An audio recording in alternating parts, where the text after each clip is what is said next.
नीतीश कुमार की सरकार में लोकतंत्र की उड़ी धज्जियां।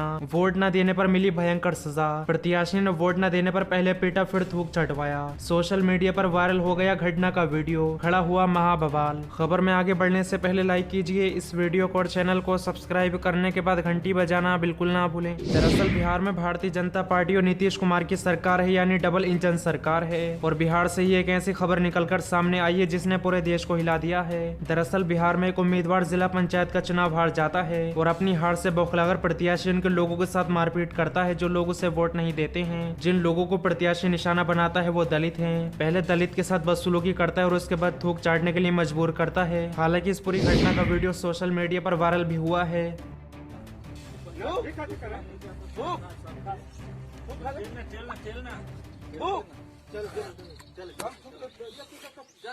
तो हम तुमको चाट सकते हैं, चाट बढ़िया से चाट।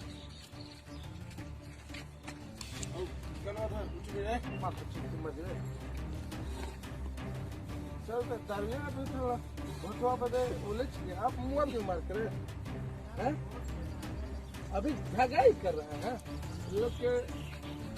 साल के डेट में फिर वही कसरत में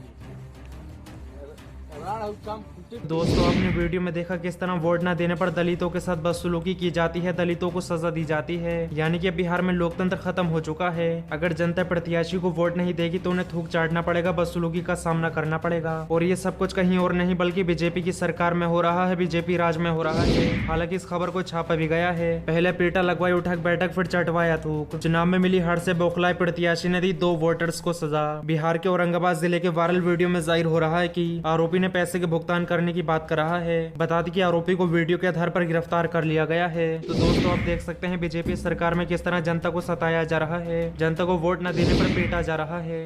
बढ़ते हैं अगली खबर की तरफ, जहां कांग्रेस के मुख्य प्रवक्ता रणदीप सिंह सुरजेवाला ने मोदी पर बोला हमला। प्रचार जीवी मोदी ने बेटी बचाओ बेटी पढ़ाओ का 79% फंड विज्ञापन पर खर्च कर दिए, ये नया भारत है मित्रों। दरअसल मोदी सरकार द्वारा साल 2015 में बेटी बचाओ बेटी पढ़ाओ अभियान शुरू किया गया था, जिसे देश के सभी राज्यों में बड़े स्तर पर चुनावी मुद्दा बनाकर भी पेश किया गया। महिला सशक्तिकरण के नाम पर भारतीय जनता पार्टी ने देश की महिलाओं की शिक्षा पर कितना पैसा खर्च किया है, इससे लेकर महिला सशक्तिकरण समिति की रिपोर्ट सामने आई है, जिसमें ये कहा गया है कि सरकार द्वारा बेटी बचाओ बेटी पढ़ाओ अभियान लगभग 80% धनराशि विज्ञापनों के लिए इस्तेमाल किया गया है, न कि महिलाओं के स्वास्थ्य और उनके शिक्षा जैसे अहम मुद्दों पर। इस रिपोर्ट के मुताबिक सिर्फ 25% धनराशि राज्य द्वारा खर्च की गई है। इस रिपोर्ट में यह भी कहा गया है कि इस अभियान से जुड़े संदेश को लोगों तक पहुँचाने के लिए विज्ञापन और मीडिया अभियान भले ही जरूरी है, लेकिन इस योजना के अन्य उद्देश्यों को संतुलित करना भी उतना ही ज्यादा जरूरी है। इसके साथ ही पैनल द्वारा रिपोर्ट में यह भी सिफारिश की गई है कि भारत सरकार को शिक्षा और स्वास्थ्य संबंधी मामलों के लिए नियोजित भी आवंटन पर भी ध्यान देना चाहिए। इस मामले में कांग्रेस के वरिष्ठ नेता रणदीप सिंह सुरजेवाला ने भारतीय जनता पार्टी सरकार पर निशाना साधा है।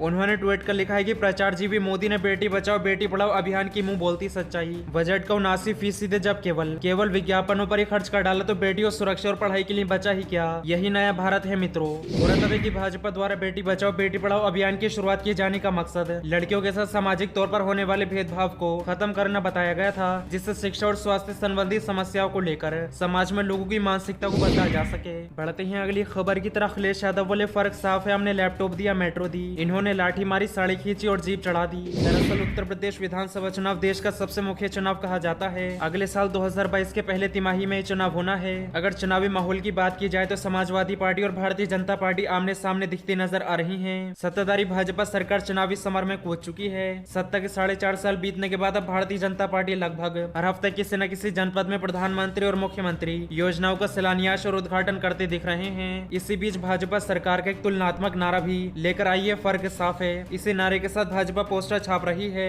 जिसमें सपा सरकार से अच्छा कार्य भाजपा सरकार में किए गए को फर्क साफ है कह रही है। भाजपा के इस नारे के जवाब में शनिवार को सपा के राष्ट्रीय अध्यक्ष अखिलेश यादव ने संवाददाता सम्मेलन में कहा कि भाजपा ने लोगों को क्यूटो का सपना दिखाया, सपा ने यूपी में मेट्रो चलाया, फर्क साफ है। समाजवादियों ने बेटी को रानी लक्ष्मीबाई सम्मान दिया, जबकि भाजपा ने पंचायत चुनाव में बेटियों की साड़ी खिंचवाई, फर्क साफ है। सपा सरकार में विकास कार्य हुआ, वहीं भाजपा सरकार ने नाम बदला गया, फर्क साफ है। सपा सरकार में युवाओं को लैपटॉप दिया गया, भाजपा सरकार ने युवाओं को लाठी दिया, फर्क साफ है। ये बातें अखिलेश यादव ने कही। समाजवादी पार्टी के राष्ट्रीय अध्यक्ष अखिलेश यादव ने संवाददाता सम्मेलन से पहले यूपी की सभी पार्टी, जिला अध्यक्षों और विधानसभा अध्यक्षों के साथ बैठक की। बैठक के संबंध में अखिलेश यादव ने कहा कि पार्टी उसी को चुनाव के मैदान में उतारेगी जो जमीनी स्तर पर समाज और पार्टी के लिए काम कर रहा है। इन्हीं मसलों पर अध्यक्ष से भी राय ली गई। यूपी विधानसभा चुनाव समाजवादी पार्टी बना भाजपा